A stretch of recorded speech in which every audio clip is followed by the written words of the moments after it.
Hello, this is the visa application process for the Brazilian consulate. It must be done online. They started this back in September of 2009. The first thing to do is to go to Visa Request. Once you click on Visa Request, it will take you to the general tabs. The form instructions, this green part, you can just ignore that and go straight to general data. You're going to click on tourism, which is towards the bottom. First name, you must put in your exact name that is in your passport. So if you are a John Smith Jr., John Smith Sr., John Smith III, John Smith II, or if there's any commas or periods in your passport, it must match exactly what your passport is. If you have the last name McDonald, without the space, where it's just MC Donald, then you must put it like that. If you are McDonald with the space, where it's MC space and then the word Donald, you must put it like that. So let's begin filling out the application. I'm just going to put some fake data. Again, also all dates must be day, month, year format. John Todd say Smith,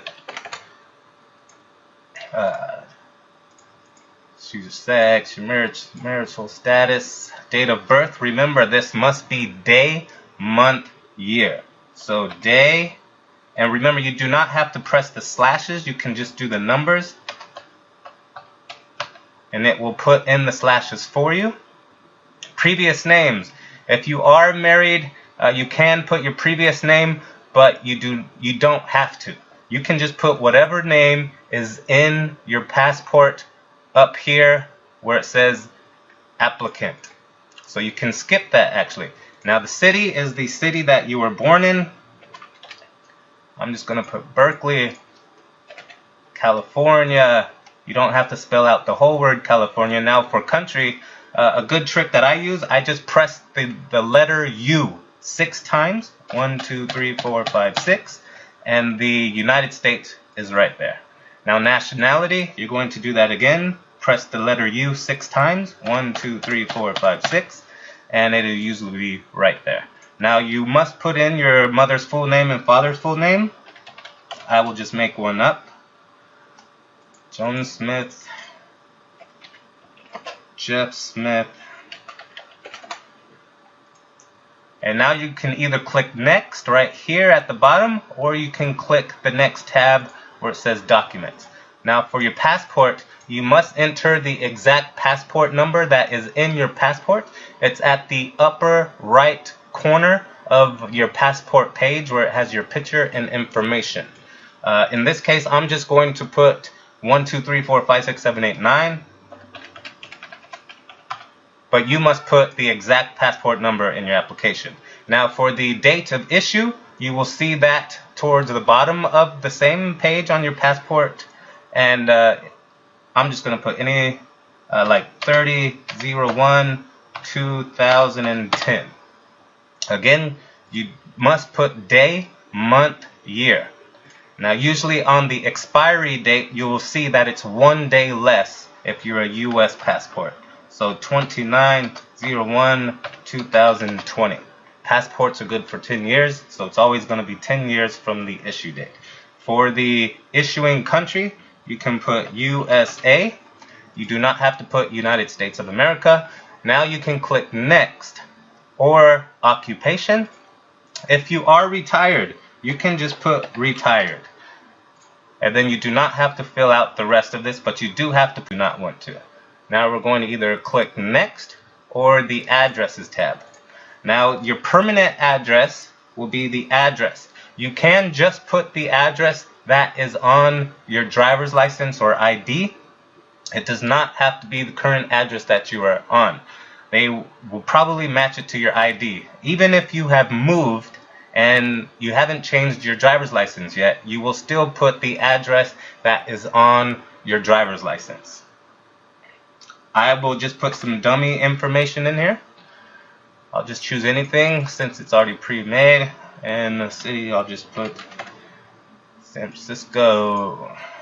Remember, you can just put CA for California. Country, you can type U 6 times. 1, 2, 3, 4, 5, 6. And it's already on United States. I'll just put any zip code and then phone number. You do not have to put any special characters like dashes or anything. Email address.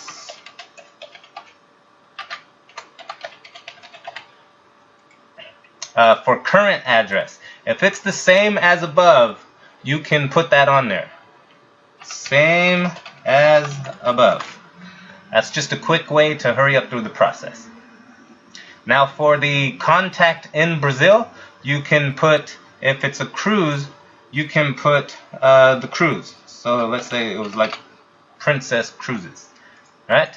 And then you can leave the rest blank, but you must put the estimated date of arrival. So let's say it's 22 of February 2016. And the number of days, if it's 1 day and you're porting 2 days, 3 days, 4 days, it doesn't matter. Just put how many days you will be staying there. So let's say it's just 4 days. Now, have you ever been to Brazil? If you have, you're going to click yes. And when, you're just going to put like the month and the year. And then for how long? If you stayed 2 weeks, you will just put 2 weeks. Or if you stayed 5 days, you will just put 5 days. But we are going to click no. For the people who click no, you can forget about this. Now you're at the point to where you're going to put in this code to submit your application.